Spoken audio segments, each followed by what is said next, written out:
नमस्कार विद्यार्थियों, Keshav school online में आपका स्वागत है। आज कक्षा 10 में हम पार्ट 2 की चर्चा करेंगे। पार्ट 2 का ये फर्स्ट पार्ट है। इससे पहले मैंने पार्ट 1 के 20 पार्ट बना दिए हैं। उन्हें अगर किसी के छूट रहे हो तो उनको मेरे चैनल पे जाके या फिर स्कूल ऑनलाइन क्लासेज पे जाके आप देख सकते हैं। तो आज हम पार्ट 2 में संघर्षकालीन भारत 1206 ईस्वी से 1757 ईस्वी तक चर्चा करेंगे। इससे पहले जो अध्याय 1 था आपका, वो स्वर्णिम काल भारत से लेकर प्रारंभ से 1206 ईस्वी तक था।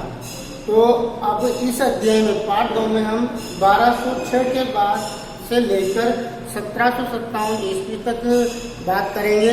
और इस समय को, जो ये समय है 1206 ईस्वी से 1757 को, इसे हम एक और नाम दे सकते हैं मध्यकाल। यानी इस अध्याय में हम मध्यकाल की चर्चा करेंगे। तो इसमें हम चर्चा करते हैं। तो इसके आगे लिखा हुआ है संघर्षकालीन भारत, यानी यह टाइम पीरियड, यानी 1206 से 1757 तक जो भारत में स्थिति बनी रही, वो संघर्ष जैसी स्थिति बनी रही। जैसे बाहरी आक्रमणकारी कोई भी शासक हो, जैसे यहाँ लिखा हुआ है अरब, फिर यहाँ लिखे मुस्लिम, तो इनके साथ भारत के जो मूल शासक हुए उनका संघर्ष जारी रहा। उन्हें बड़ी वीरता से उनका सामना किया और बहुत से शासकों को उन्होंने खदेड़ा भी, बाहर भी भेजा। बिल्कुल कमजोर शासक भारत के आए जिन्होंने उनकी आधीनता स्वीकार कर ली, उनसे जीत नहीं पाए। तो ऐसे हम चर्चा करेंगे। यानी ये पूरा टाइम पीरियड है, ये संघर्षकालीन भारत के नाम से जाना जाता है। तो शुरू करते हैं। तो सबसे पहले संघर्षकालीन भारत में हम बात करेंगे कि भारत में सबसे पहले भारत के शासकों द्वारा किसका सामना करना पड़ा? अरबों का। यानी अरब, जो अरब कंट्री देश है, वहाँ से कुछ लोग आए और भारत पे शासन करने के हिसाब से या लूटने के हिसाब से यहाँ पर वो आए।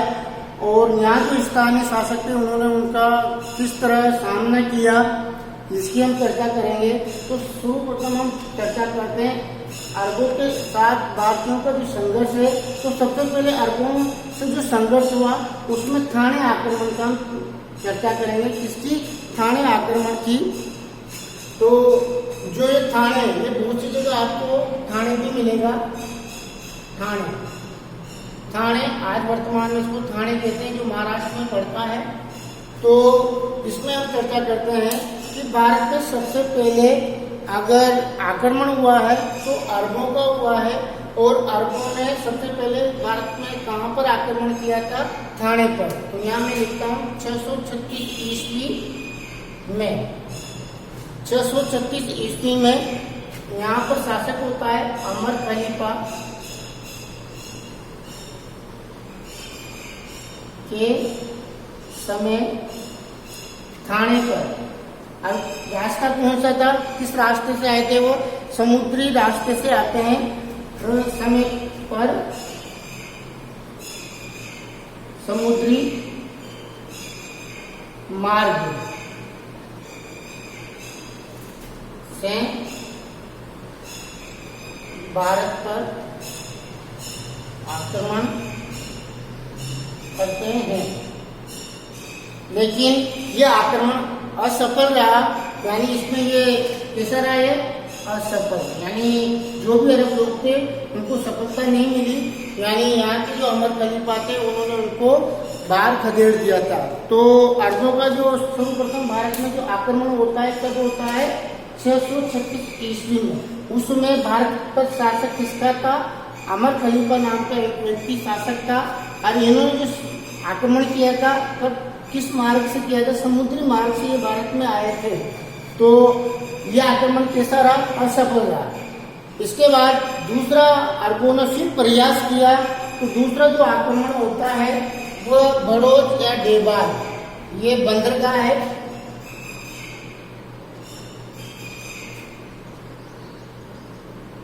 बंदरगाह,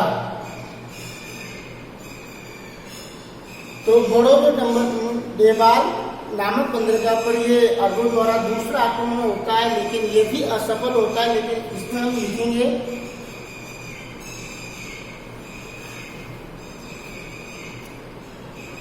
इन पर अरबों द्वारा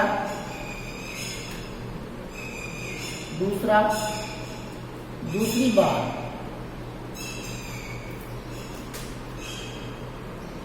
आक्रमण किया जाता है। लेकिन एक उल्लेख मिलता है, एक पुस्तक है जिसका नाम है चचनामा। क्या नाम है जिसका? चचनामा। लेकिन चचनामा के अनुसार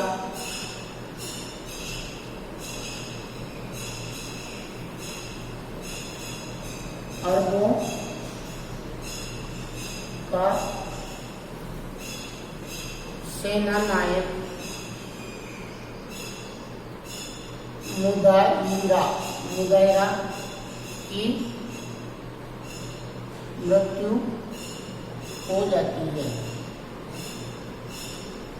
इसलिए ये भी कैसा आक्रमण माना जाता है? असफल। कैसा माना जाता है? ये भी आक्रमण कैसा रहता है? असफल। यानी हमने यहाँ तक देखा कि जो भारत में हम संघर्ष की बात कर रहे हैं, तो यहाँ पे हमने अरबों का 2 संघर्ष देखा, लेकिन दोनों के दोनों कैसे रहे। ये जो थाने आक्रमण था ये भी असफल रहा। उस समय अमर खलीफा था, 636 ईस्वी में होता है, समुद्री मार्ग से ये किया जाता है। फिर दूसरा आक्रमण कहाँ पर किया जाता है? ये भी बड़ौच और डेहबाल बंदरगाह। तो आपको बंदरगाह में तात्पर्य ये समुद्र तट पर स्थित वो स्थान जहाँ पे जहाज रुकते हैं, यानी ये भी समुद्री मार्ग से अरबों ने आक्रमण किया था। लेकिन इसमें चचनामा एक पुस्तक है, उसके अनुसार अरबों के सेना नायक मुदायरा की मृत्यु हो जाती है, यानी ये भी असफल होता है। यानी इस समय अरबों का जो नेतृत्व कर रहा था वो कौन कर रहा था? मुदायरा। कौन कर रहा था? मुदायरा। क्या कर रहा था? मुदायरा नेतृत्व कर रहा था, लेकिन उसकी मृत्यु हो जाती है। इसको ऐसे लिखते हैं मुदायरा। मुदायरा इसका नेतृत्व करता है और उसकी क्या हो जाती है? मृत्यु हो जाती है। तो 2 आक्रमण देखे, लेकिन दोनों के दोनों कैसे हैं? असफल है। लेकिन एक और आता है सिंध आक्रमण। तो यहाँ पे मैं लिखता हूँ 1712 ईस्वी में। ये मोस्ट इम्पोर्टेंट है, ध्यान में रखना, यहाँ से क्वेश्चन बन सकता है।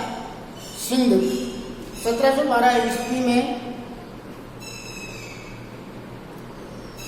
अरबों द्वारा भारत पर पहला सफल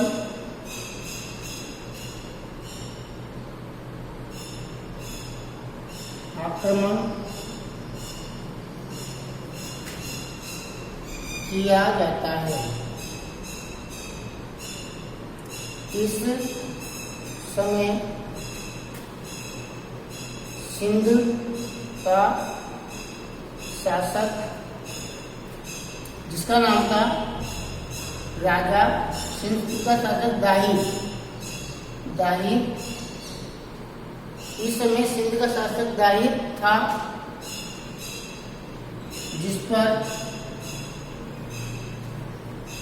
पर मोहम्मद बिन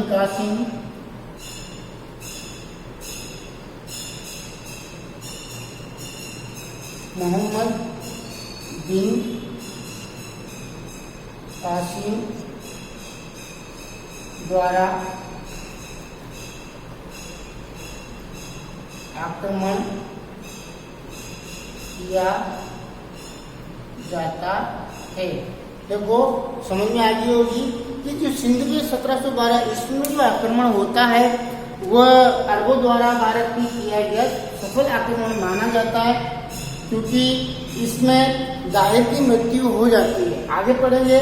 इस समय सिंध का शासक कौन था? दाहिर था, जिस पर मोहम्मद बिन आक्रमण किसने किया था? मोहम्मद बिन कासिम द्वारा किया गया था। किसके द्वारा किया गया था?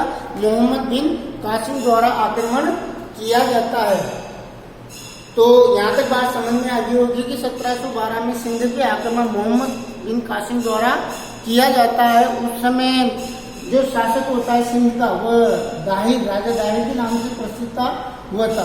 अब ये सफल इसलिए माना गया कि जो इसने आक्रमण किया, अरबों की सेना का नेतृत्व मोहम्मद बिन कासिम कर रहा था और इधर भारत की ओर से नेतृत्व कौन कर रहा था, जाहिर कर रहा था जो सिंध का शासक था। दोनों के बीच घमासान संघर्ष होता है। इस संघर्ष के लिए एक कहा जाता है, यहाँ लिखता हूं मैं, इनको मैं मुस्लिम संघर्ष को बाद में देख लेंगे। तो मोहम्मद बिन कासिम द्वारा किया जाता है। तो यहाँ लिखते हैं इस युद्ध या फिर संघर्ष कह सकते हैं इसको, संघर्ष, युद्ध या संघर्ष के बारे में बाबा, एक व्यक्ति है बाबा दूरी, क्या नाम है उनका, बाबा दूरी ने उल्लेख करते हुए कहा है कि यह एक भयंकर संघर्ष था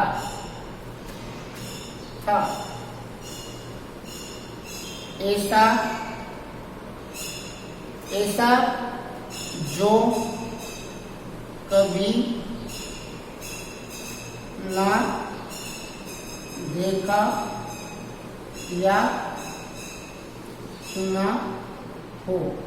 उन्होंने इस युद्ध के बारे में, जिन्होंने बाबा दूरी के द्वारा उन्होंने क्या कहा है, उन्होंने उल्लेख करते हुए कहा है कि ये एक भयंकर संघर्ष था, ऐसा जो कभी ना देखा या सुना हो। यानी वो लिखते हैं कि ऐसा भयंकर संघर्ष हुआ था जो आज तक इतिहास में न तो किसी ने देखा होगा और ना ही सुना होगा।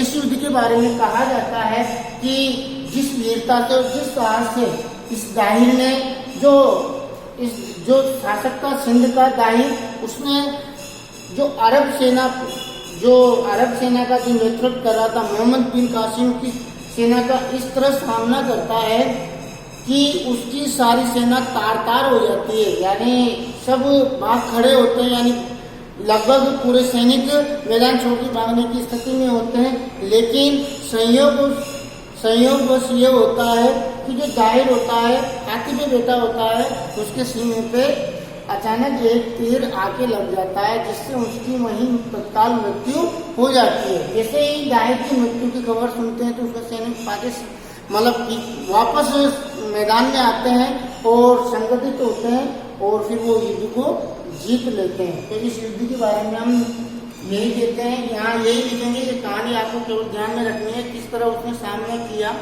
तो यहाँ पे हमने अरबों के द्वारा 3 बार जो आक्रमण किया, उसके जो 1712 वाला सिंध का आक्रमण था उसमें उन्हें सफलता मिलती है। फिर भी यहाँ मैं 2 चीजें लिखता हूँ कि इस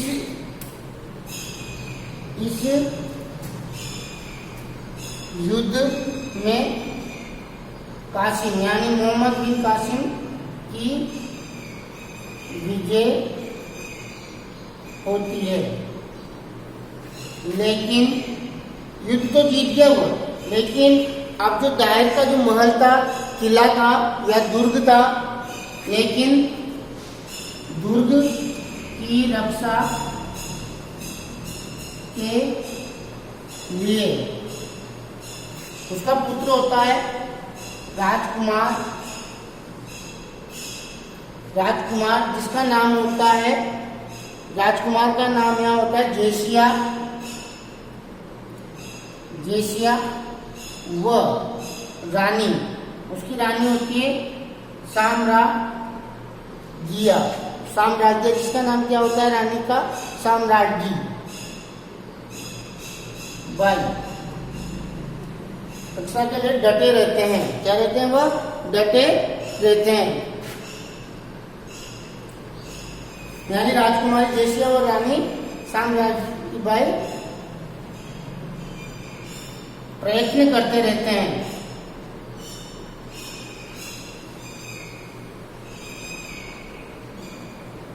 तो यहाँ पे एक बार मैं पढ़ता हूँ कि इस युद्ध में कासिम की विजय होती है, लेकिन दुर्ग की रक्षा के लिए राजकुमार जेसिया, उसका पुत्र पुत्र होता है और उसकी रानी साम्राज्य भाई डटे रहते हैं। ये लिखता हूं,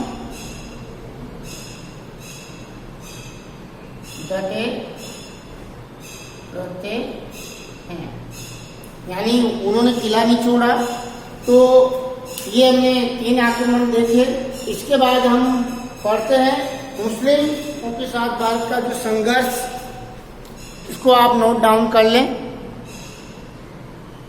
तो मुस्लिम जो संघर्ष है, जो मुस्लिम संघर्ष है उसमें हम 2 शासकों की चर्चा करेंगे, एक तो मोहम्मद गजनवी और मोहम्मद गोरी। देखो इससे पहले हमने क्या पढ़ा था, अरबों के साथ संघर्ष, जिसमें मोहम्मद बिन कासिम को सफलता मिलती है, भारत पे वो कुछ समय तक शासन करता है। उसके बाद फिर मुस्लिम संघर्ष यानी मुस्लिम लोगों ने आक्रमण करना प्रारंभ कर देते हैं। उसमें सबसे पहले अगर भारत पे आक्रमण करता है तो मोहम्मद गजनवी करता है। कौन करता है?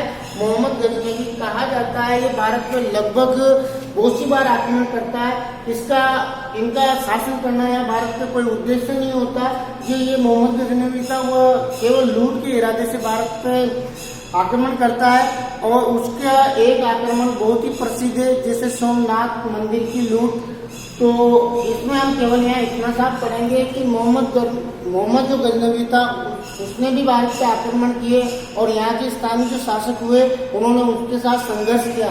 तो मोहम्मद गजनवी ने कश्मीर पे यानी सबसे पहले कहाँ पर आक्रमण किया था? कश्मीर पे। तो लिखता हूँ कश्मीर के शासकों, यहाँ 2 शासकों के नाम आएंगे, एक तो आनंद पाल व जयपाल। जयपाल के साथ इसका कड़ा संघर्ष चलता है। कहने का तात्पर्य यहाँ बिल्कुल शॉर्ट लिखा है, इसलिए लिखा है क्योंकि हमें इस अध्याय में 1206 से लेकर 1757 तक पूरा मध्य भारत पढ़ना है। यानी बहुत से शासन बहुत से वंश यहाँ आए, उन्होंने शासन किया। तो यहाँ जो किताब है उसमें आपको बिल्कुल मोस्ट इम्पोर्टेंट ही वो दे रखा है। तो यहाँ इसके मद्देनजर ले पढ़ेंगे मोहम्मद गजनवी ने भारत पे जो सबसे पहली बार आक्रमण किया, कहाँ पर करता है? कश्मीर पे। उस समय शासक थे आनंद पाल और जयपाल। तो उनके बीच भी बहुत भयंकर संघर्ष चलता है, लेकिन उनकी हार हो जाती है। तो ये मोहम्मद बिन कासिम मोहम्मद गजनवी के साथ। फिर इसके बाद मोहम्मद गजनवी की मृत्यु के बाद यानी वो लूट के चला गया। उसका कोई इरादा यहाँ पे शासन करने का नहीं था, वो आता था लूट के चला जाता था। जो भी यहाँ के शासक होते थे उसके साथ संघर्ष करते थे। लेकिन यहाँ हमने एक केवल कश्मीर की चर्चा की है। इसके बाद जो अगला शासक आया कहाँ का, ये भी गजनवी का ही रहने वाला था। जैसे गजनवी इसके पीछे लगा हुआ है, स्थानीय है ये मोहम्मद गोरी। यानी मोहम्मद गजनवी की मृत्यु के बाद उसका जो उत्तराधिकारी के रूप में मोहम्मद गोरी था, वो भी उसी के तरह भारत पे आक्रमण करता है, लूट की योजनाएं बनाता है। तो मोहम्मद गोरी का भी सामना उस समय भारत में शासक था, महान शासक की गिनती में आता है पृथ्वीराज चौहान। उसका शासन था, उसके साथ कई बार युद्ध लड़े गए। तो लिखते हैं मोहम्मद गोरी, इसने भी पृथ्वीराज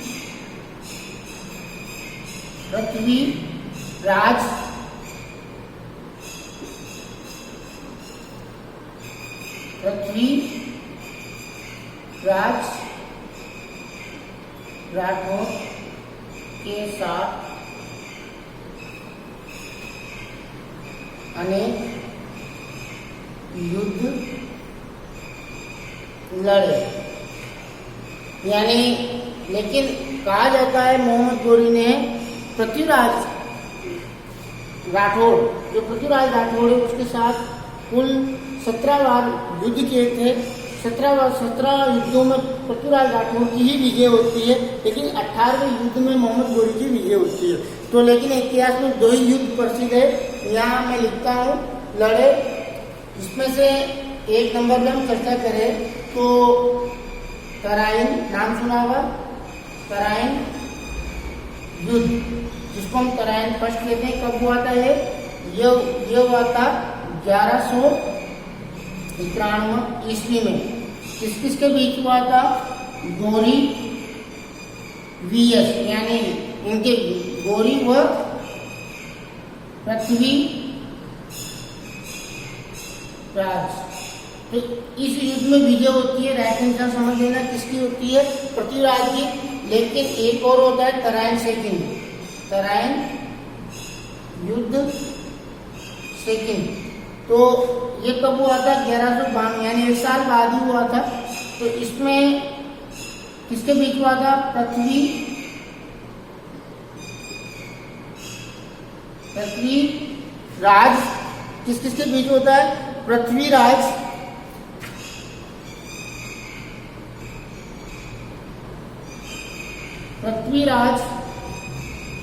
और गौरी की बीच, जिसमें विजय किसकी होती है?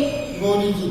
तो कहने का मतलब है मोहम्मद गौरी के साथ पृथ्वीराज का संघर्ष चला, अनेक युद्ध लड़े।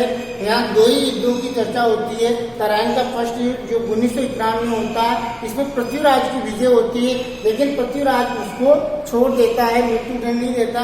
तराइन के सेकंड युद्ध में, यानी 1 साल बाद होता है 1192 में, और उसमें मोहम्मद गौरी की जीत होती है। दोनों के बीच ही होता है, लेकिन वो पृथ्वीराज को मृत्युदंड दे देता है। अब पृथ्वीराज मृत्यु को प्राप्त हो जाता है तो भारत में किसका शासन चलेगा? मोहम्मद गौरी का। लेकिन वो शासन करने तो आया नहीं था, वो उसके एक गुलाम को, मतलब वो उसका एक सेनापति भी कहते हैं और गुलाम भी था। लिखता हूं, इस युद्ध के बाद भारत में मुस्लिम साम्राज्य, मुस्लिम की स्थापना होती है। गौरी यानी मोहम्मद गौरी, जो गौरी होता है, यहाँ भी गौरी कर दिया, गौरी लिखा हुआ है। स्थापना होती है, गौरी अपने सेनापति, नाम होता है उसका कुतुबुद्दीन ऐबक को भारत की सत्ता संभला कर वापस चला जाता है। तो यहाँ ध्यान रखना, तराइन के सेकंड युद्ध में मोहम्मद गौरी की विजय हो जाती है। इस युद्ध के बाद ही भारत में मुस्लिम साम्राज्य की स्थापना होती है। लेकिन मोहम्मद गौरी युद्ध जीतने के बाद वो तो वापस लौट जाता है, लेकिन उसका सेनापति होता है कुतुबुद्दीन ऐबक, उसको भारत की सत्ता संभलाकर कहाँ चला जाता है? वापस चला जाता है। तो ये हमने यहाँ मुस्लिमों के साथ संघर्ष पढ़ा। दिख गया होगा आपको। तो मुस्लिमों के साथ जो संघर्ष में 2 ही हुए। मोहम्मद गौरी ने यहाँ शासन किया नहीं, मोहम्मद गौरी ने भी यहाँ शासन नहीं किया, लेकिन उसके सेनापति को यहाँ छोड़ के जाता है। आगे जाके मोहम्मद गौरी, जो कुतुबुद्दीन ऐबक है, वो भारत में मुस्लिम सत्ता की नींव रखता है, वो शासन करता है। तो इसके बाद जो इसके आगे की जो कहानी है, हम नेक्स्ट वीडियो में पढ़ेंगे। धन्यवाद।